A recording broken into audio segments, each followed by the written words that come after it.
Hello everyone, VJose42 back again, and this is a big one. This is a deck review that I've wanted to do for some time. I never thought I would do it, at least not anytime soon, because it is damn near impossible to find these decks. These are not first edition, not third edition, they are second edition, special edition, Smoke and Mirrors from Dan and Dave. The front of the boxes, as you can see, they say plain on top and cards on the bottom, and Smoke and Mirror in the center. On the side it says the D&D Playing Card Company. On the other side it says Dan and Dave, illustrated by Cy Scott, or however you pronounce that name. That's a little odd name, but anyways, top says Poker and Aristocrat. They don't tell you a whole lot of time on Dan and Dave decks what the stock or the finish is, but this one, they tell you the stock at the very least, so that's good. At the bottom it says Smoke and Mirrors, Special Edition. And then it says Mirror and Smoke. The third edition is known as the Luxury Edition, and then the first edition is, it's just the Smoke and Mirrors, I guess. It's the original. In the back, you see, not the back design, but you do see some artwork with the D&D logo on there. There you go. Then we get to the cards. There is some nice details on the flap. Basically the same as the other two versions. Second and third, first and the third. And then inside you get an ad card. It has the logo again and the same artwork as the back of the box. My apologies, there you go. And it says dananddave.com at the bottom. In the back you see the back design.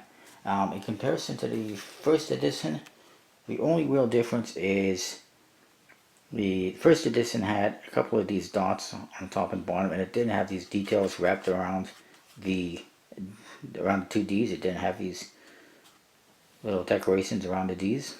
So it was a little bit cleaner, simpler, but it was more or less the same. Compared to the third one, the third edition decks had a borderless back design.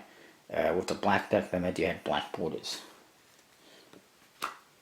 Also, on the third edition, when you look at the back design, the D&D logo, it's basically the same as the V4, V5, V6, except that it has some fancy artwork around the top and the bottom.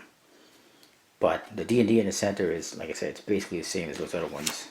So there's little changes from the first to the second to the third. Kind of minor. As far as court cards and stuff are concerned, they are all the same in all three versions. Same with the Jokers and the Ace of Spades, as far as I can tell. Might be minor differences, but nothing major. And the only other thing I noticed is the third edition in the mirror deck, the black one, it actually had a black faced Ace of Spades, which is pretty weird. So you do get a double backer with these. Borders a little bit on the fixed side, but that was kind of the normal back then. Jokers, if you've never seen it before, this is a classic Dan and Dave Joker. It has this kind of mirror image guy in a tuxedo and top hat with a cane. Looks very wealthy with a D in the two corners. And I guess that's supposed to be Dan and Dave. The other ones, they're all basically the same. Jokers and all the other decks. The newer ones, they don't have the D in the corner. They just drew an image of the guy on there. And the V6, they actually had a red colored guy, and I think they might have had different colors in some of the other ones as well. Especially the newer ones. Ace of Spades, nice, bold, elegant spade pip. Lots of details in there.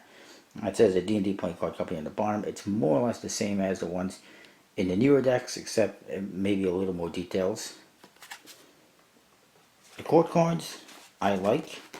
They're basically standard, except they are simplified. Nice, simple artwork with nice, bold, simple colors. Yellows and blacks. I think maybe, I could be wrong, but one of the other ones they might have had a little more yellow and red and less black, but I could be wrong. The newer ones, the reprints, I hated the fact that they dropped these court cards and just went with standard court cards with metallic ink, except for the V6. Because they had already done that with the V6. And your number cards are standard. So, I mean, these court cards, in my opinion, are a lot better than the ones in the reprints. And these back designs are a lot better than the plain ones that we get later on. I mean, they're fine, the ones that get later on, but they're a little bit plain. And at this point, it's trying to turn into Madison Rounders, in my opinion. So, hopefully there's no more colors. I don't think there will be. There hasn't been. But, then again, we weren't expecting the goals. Whoops. Terrible. I'm doing terrible with the handling today. So, like I said, Aristocrat stock. This one's clumping just a tiny hair in some of the cards. But then again, I haven't broken them in that much. And they've been sitting around for who knows how long.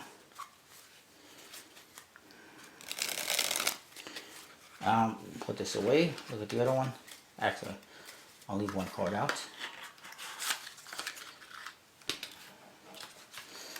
Black one, you get the same thing. The same ad card, same double backer. One thing I wanted to point out quickly is if you look at the backs, you'll see that they are, and this is the same for all of them, a exact reverse. Where this one is white, this one is black. And where this one is black, this one is white. It's exact opposite. Which is cool, and it fits. Works. It is a nice, kind of elegant back design. Nicely detailed. Imagine if they did something like that with like Madison Rounders, added some details to it. They could do a whole other line of Rounders with extra details. But anyways, that is the Smoke and Mirrors V2 special edition. Special thanks to my Facebook friend Joss for deciding to part with these and letting me have them.